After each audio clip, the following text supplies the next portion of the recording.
Ողջույն բոլորին, այս անգամ ձեզ որոշել եմ ցույց տալ, թե ինչպես RAW ֆորմատի նկարներ դարձնել JPEG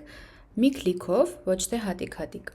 Եթե դուք անցել եք իմ դասընթացները, իմ ուսանողն եք կամ թեկուզ ինձ հետևում եք Instagram-ով, գիտեք թե ինչքան մեծ կարևորություն եմ տալիս ես RAW ֆորմատի նկարներին, չնայած որ շատերը նախընտրում են JPEG նկարել, բայց շատ կարևոր է ունենալ նաև RAW ֆայլերը,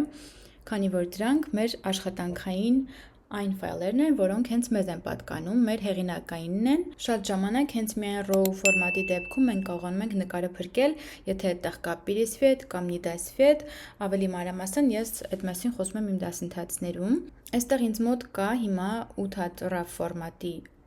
նկար, RAW-ը նշանակում է, որ այս նկարները նկարված են Fuji ապարատով, յուրաքանչյուր ապարատ ունի իր գրվածքը, ներքևում այստեղ կնշեմ, կտեսնեք, որ ապարատի դեպքում ինչպես են կոչվում RAW ֆորմատի նկարները, պարզապես բոլորը նշում ենք կամ կարող ենք անել Command-A կամ Control-A և ներբեռնում ենք Photoshop-ի մեջ։ Բնականաբար բացվում է կամերա RAW-ի մեջ, քանի որ RAW ֆորմատի նկարը ոչ մի ուրիշ տեղ չի կարող բացվել, միայն կամերա RAW-ն է հասկանում այդ ֆորմատը։ Այնուհետև նշում ենք Command-A, եթե ուզում ենք բոլորը միանգամից JPEG դարձնել, կամ Control-A Windows-ի դեպքում և այստեղից նշում ենք այս նշանի վրա։ Ընտրում ենք, թե որտեղ ենք ցանկանում պահպանել, եթե նույն պապկայի մեջ, ապա թողնում ենք հենց այսպես, ֆորմատը ընտրում ենք JPEG, այստեղ նույնպես JPEG ենք ընտրում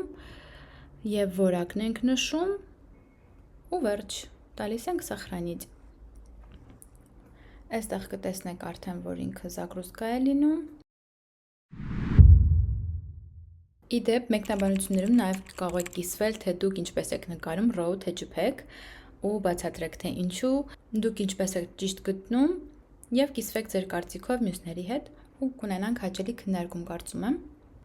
Եվ այստեղ տեսեք արդեն բոլոր RAW ֆորմատի նկարները դարձել են JPEG։ Շատ արագ և հեշտ կարելի է այս գործողությունը կատարել, կարիք չկա հատիկ-հատիկ ամեն մեկը բացել Photoshop-ով և save անել,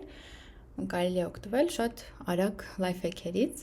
որոնցով որ ես ձեզ հետ անխնա կիսվում եմ ու խնդրում եմ նաև դուք էլ ակտիվ լինեք, հավանեք այս հոլովակը, կիսվեք այդ հոլովակով ձեր ընկերների հետ,